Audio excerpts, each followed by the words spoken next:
तो अमेरिकी राष्ट्रपति ट्रंप का भी बड़ा बयान आया है। ईरान के साथ समझौता अब अंतिम चरण में और हॉर्मुज जिससे वैश्विक व्यापार को राहत मिली है।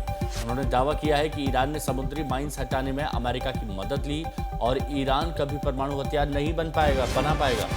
हालांकि ट्रंप ने यह भी स्पष्ट किया है कि अमेरिका की नौसैनिक नाकेबंदी फिलहाल जारी रहेगी और ये बात तब तक लागू रहेगी जब तक ईरान के साथ पूरा समझौता पूरी तरह साइन नहीं हो जाता।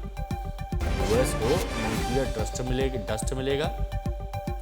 नेटो की हमें अब जरूरत नहीं है, ये भी ट्रंप कह रहे हैं। ट्रंप का जो अड़ियल रवैया है वो यहाँ पर भी जारी है कि अब नेटो की हमें जरूरत नहीं है। तो इससे पहले युद्ध में हमने देखा था कि अमेरिकी राष्ट्रपति ट्रंप कह रहे थे बाकी देशों से युद्ध में आने के लिए, लेकिन नेटो देश इसमें शामिल नहीं होना चाह रहे थे। उनकी रजामंदी नहीं थी, तो उसको लेकर तल्ख टिप्पणी ट्रंप की तरफ से आई थी। तो अब कह रहे हैं कि नेटो की अब हमें जरूरत नहीं है।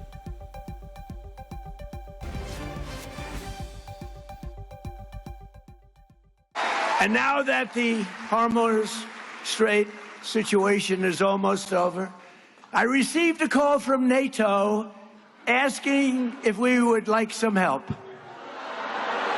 Thank you very much, NATO. And I told them I would have liked your help 2 months ago, but now I really don't want your help anymore. Because they were absolutely useless when we needed them. But actually, we never needed them. They needed us. They need us. They need us so badly. तो Trump ने कहा कि America को nuclear dust मिलेगा, Iran कभी परमाणु हथियार नहीं बनाएगा। The USA will get all nuclear dust. You know what the nuclear dust is? That was that white powdery substance created by our B-2 bombers, those great B-2 bombers, late one evening 7 months ago. No money will exchange hands in any way, shape, or form.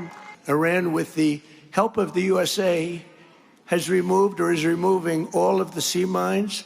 And most importantly, it never agreed, and you'll understand, they will never have a nuclear weapon. They will never have a nuclear weapon. Iran ने Trump के nuclear dust वाले दावे को सख्ती से खारिज कर दिया है। ईरान के विदेश मंत्रालय ने कहा कि यह सामग्री ईरानी जमीन जितनी पवित्र है और इसे किसी भी हालत में कहीं नहीं बेचा जाएगा।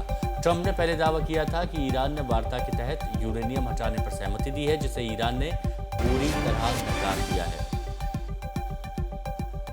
देखिए, एक तरफ अमेरिका दावा कर रहा है, ट्रंप दावे कर रहे हैं, लेकिन ईरान ने ट्रंप के न्यूक्लियर डस्ट वाले दावे को सख्ती से खारिज कर दिया।